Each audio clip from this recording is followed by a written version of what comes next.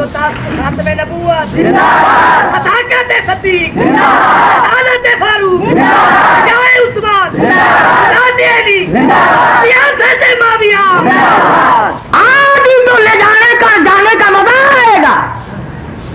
الہی نکلو کیسے؟ فرمایا مٹھی بھر کر مٹی کی ان کی طرف پھینک دو. الہی میں کس کس کی طرف پھینکوں؟ فرمایا ایک طرف پھینک دو, ہوا میری غلام ہے. چاروں طرف کھڑے ہونے والے نوجوانوں کی آنکھوں میں مجھے اپنی کبریائی کی قسم سرما میں ڈال دوں گا. نبی نے مٹھی بھر کر مٹی کی پھینک دی, سب کی آنکھوں میں تشریف لے گئی. ایک دوسرے کو برابر میں کہنے لگے کیوں ہے بدماش, میری آنکھ مٹی پھینک دی. انہوں نے کہا واہ, پہلے پھینک کر پھر بھونکنا بھی شروع کر دیا. تلواریں تو دی پھینک اور لگ گئے ایک دوسرے کی مالش کرنے. ابو جہل جو آیا آ کے کیا دیکھتا ہے, حجرے کے چاروں طرف ماتم ہو رہا ہے. کہنے لگا بھلے لوگوں یہ کیا شروع کیا تم نے, یہ کبڈی کبڈی کیسی ہو رہی ہے؟ اندر کا بھی پتہ کیا.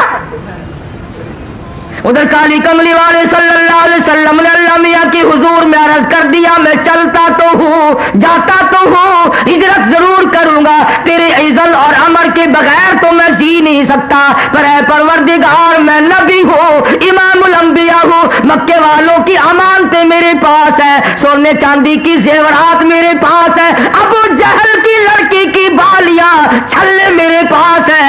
اس وقت امانت واپس کیسے کروں, اور اگر امانت رہ گئی نبوت کے دامن پہ داغ آ جائے گا. اللہ اکبر, اللہ اللہ. امانت واپس نہ ہوئی تو نبوت کے دامن پہ داغ آ جائے گا.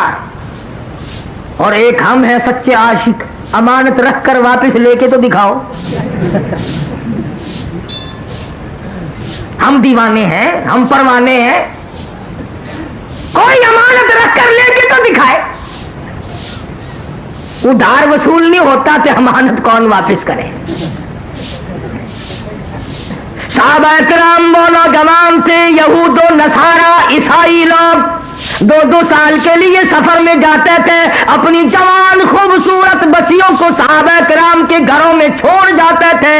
ہمیشہ ایسا ہوتا رہا, کبھی کسی عیسائی نے, کبھی کسی کافر نے کالی کملی والے کے غلام کے ذمے تہمت نہ لگائی. انہوں نے غیر کی آبرو کی حفاظت کی, غیر کی عزت کی حفاظت کی. آج ہم سے اپنی حفاظت نہیں ہوتی. اب تو لوگ یوں لگ گئے کہنے کہ گھر میں عورت بٹھانے سے کیڑے لگ جاتے ہیں, عورت کو کیڑے کھا جاتے ہیں. اچھا سارا دی کیڑے کھا گئے کہ تیری باقی ہے؟ اب تو بڑی لے دے ہو رہی ہے کہ عورت یوں ہے, عورت بڑی شے ہے, عورت بڑی یوں ہے. یہ آج پتہ چلا عورت ایسی ہے, پہلے کبھی پتہ نہیں چلا تھا کہ عورت کیا ہوا کرتی ہے. ہم نے تو ایک دن اخبار جنگ میں یہ بھی سنا تھا عید الفطر کے بعد کہ پاکستان کی غریب ملک کی غریب خواتین نے, بالکل غریب خواتین نے بال بنوانے اور کٹوانے پر عید الفطر کے موقع پر, رمضان والی عید کے موقع پر 1 کروڑ روپیہ خرچ کیا. اخبار جنگ نے لکھا تھا. مجھے تو بڑا دکھ ہوا سچی بات کہ اگر یہ 1 کروڑ روپیہ مجھے دے دیتی تو میں مدرسہ چلاتا, مسجد بناتا, میں ہی دعا کر دیتا یا اللہ ساریوں کو گنجی کر دے.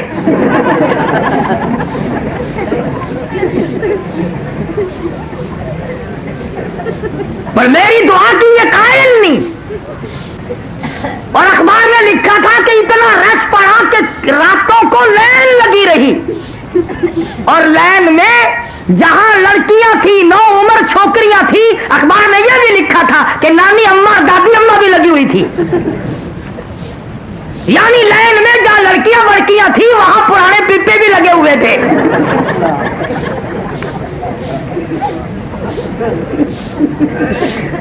ایمانداری سے بتلاؤ، جب پرانے پپوں کا ملک میں حال یہ ہو پھر ہم کیا کریں؟ تہذیب دیکھیے اور الزام مانوی کو۔ ہاں بس جی یہ جڑے ملا ہیں نا یہ گھن کے بہ گئے۔ کیا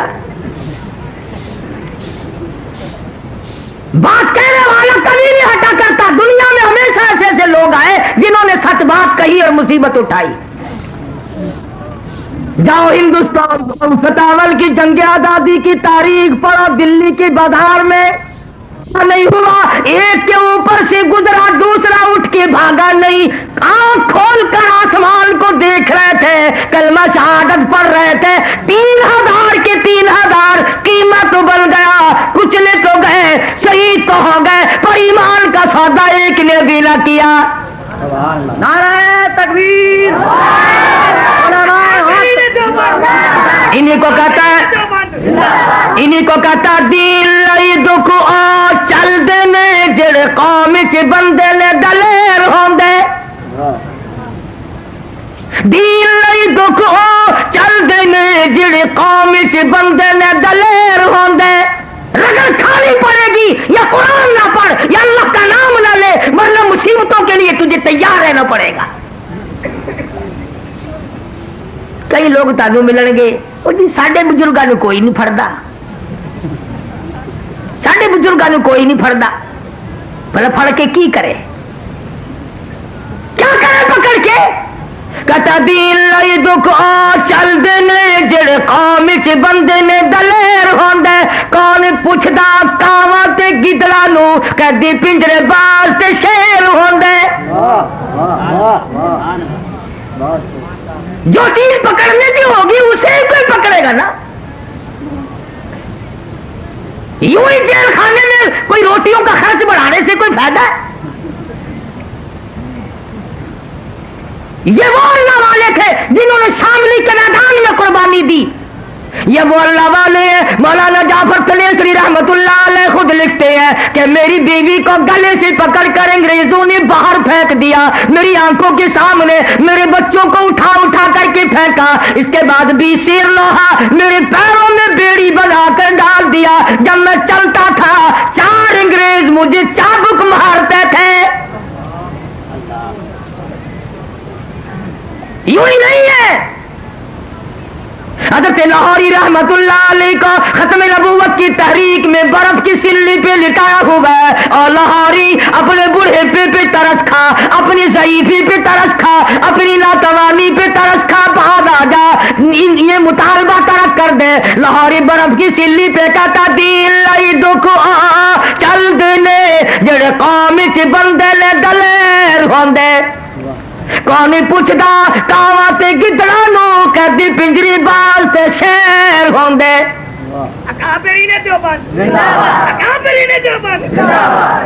اور یہ کئی لوگ تمہیں ملیں گے بازاروں میں، او جی اسی جلسہ کریے نا CID والا کوئی نہیں آندا، اسی جلسہ کریے سانو پوچھن کوئی نہیں آندا، یہ دیوبندی لوگ جلسہ کرتے ہیں سارے نس کے آ جاندے،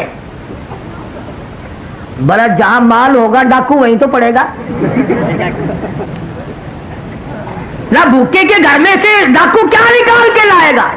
وہ ایک فقیر کے گھر میں رات کو چور آ گیا برتن کھڑکے اور کہنے لگا او بندے خدا مجھے یہاں چاندنے میں دن میں کچھ نہیں ملتا، تجھے رات کو کیا ملے گا؟